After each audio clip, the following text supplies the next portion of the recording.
Bonjour, bienvenue, bienvenue. Ok, bienvenue. Alors, on fait aujourd'hui les béliers.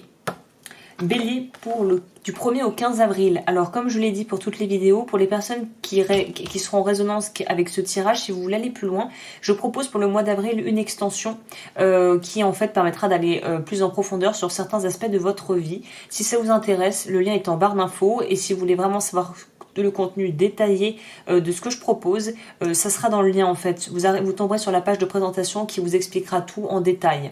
Donc cela étant dit, les béliers, on va voir qu'est-ce qui se passe. Sachant qu'il y a une nouvelle lune en bélier, donc vous aussi vous êtes un signe en avril qui va être assez, un peu pas privilégié, mais on peut dire qu'il va vraiment être peut-être plus mis en avant. Oh, la peur, le changement, la peur du changement, intéressant. Et la ville. Bon, voilà, évidemment, la chose qui paraît le plus évident, c'est pour les personnes qui veulent changer de vie et qui en ont marre de vivre peut-être à cause des conditions là, du climat au niveau du contexte sanitaire, qui en peuvent plus d'être dans un environnement qui ne vous convient plus.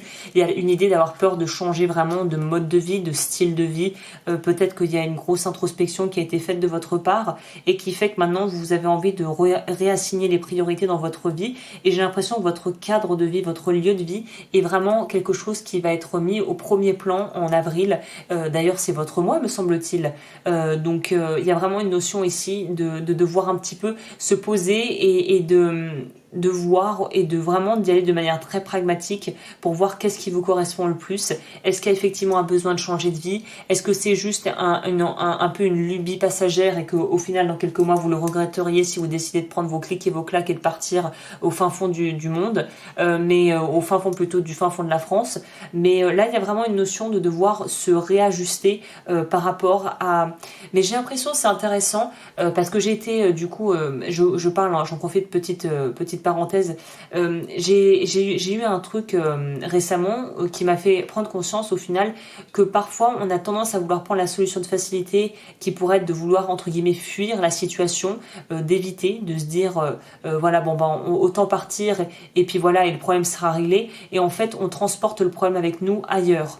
Donc là il faut que vous fassiez attention à ça justement, à ne pas faire quelque chose dans le but de fuir ou de contourner un problème et de vous retrouver à arriver à un autre point, mais en fait de changer de situation, changer de cadre, changer le contexte, mais même problématique. Donc faites attention à ça.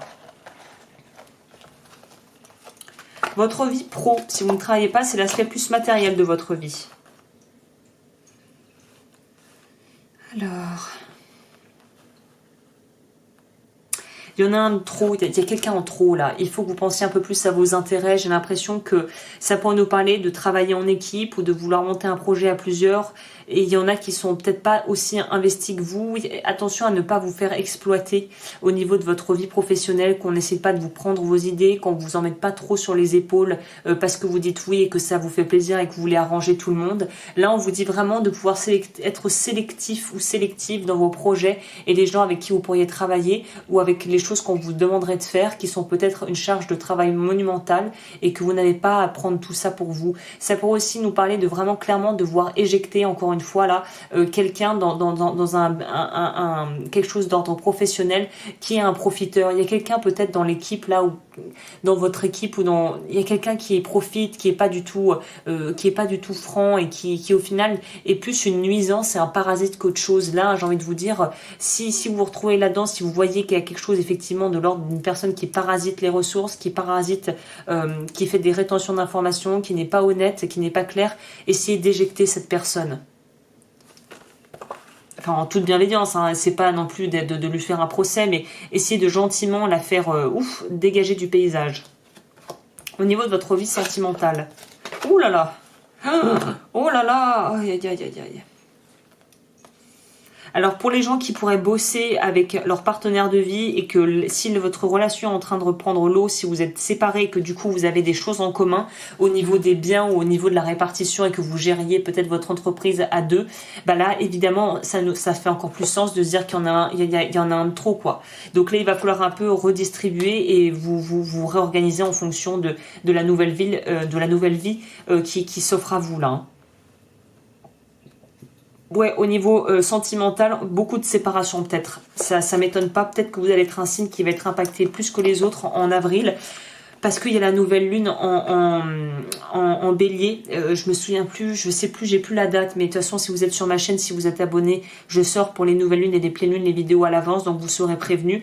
Là il y a vraiment une notion de, j'ai vraiment l'impression pour les béliers tout particulièrement, en fait la nouvelle lune en bélier qui s'annonce, annonce le renouveau, le début d'une nouvelle année astrologique. Dans la roue zodiacale, les béliers sont les premiers, c'est le signe de l'individuation, c'est le signe du moi le bélier. Du coup en fait ça fait que là vous commencez littéralement un nouveau cycle. Ça m'étonne pas du tout que beaucoup de gens finissent ou soit en phase de séparation durant cette période, ou en tout cas qu'il y ait beaucoup de tension. Et là on vous conseille justement de libérer la tension. N'essayez pas de vous raccrocher à des souvenirs et de vous raccrocher par dépit. Là, il y a vraiment une notion de devoir vraiment se libérer de poids, que ce soit des gens, des émotions, des relations. Il faut que vous laissiez les choses se libérer et ne pas tout contenir à l'intérieur, en fait. Quoi qu'il advienne, on vous demande de laisser être les choses et de lâcher prise, en fait. C'est le plus dur. Hein. Au niveau des vœux, moi, j'ai envie de vous dire... Le vœu du troisième œil, les révocations de vœux, si vous ne savez pas ce que c'est, alors il nous sort le plexus solaire, et on va en prendre peut-être une deuxième. Alors ça serait les vœux, oui, si vous voulez savoir ce que c'est, vous ne savez pas ce que c'est, la vidéo informative est en barre d'informations. Moi j'ai l'impression qu'il y a quand même quelque chose, soit la gorge, soit le troisième œil. Ah bah non, vous aussi, le chakra du cœur. Ah bah il y a pas mal de signes. Donc vous, c'est le vœu de célibat à révoquer et le vœu de sacrifice. Oui, c'est ouais, sacrifice, on peut comprendre. Et en dessous deck, je vous avais dit, il y a aussi le vœu de souffrance. Donc souffrance, célibat, sacrifice au niveau des vœux à révoquer pour vous. Et au niveau de la carte conseil, le monde d'en bas. Ouh, je la sors pas beaucoup celle-ci non plus. Alors faites voir, qu'est-ce que ça nous dit ça?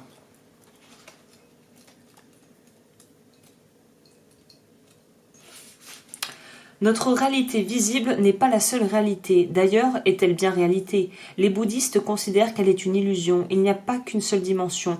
Nous sommes des êtres multidimensionnels. Nous sommes tous reliés à d'autres dimensions invisibles et nous sommes en interaction permanente, souvent sans nous en rendre compte.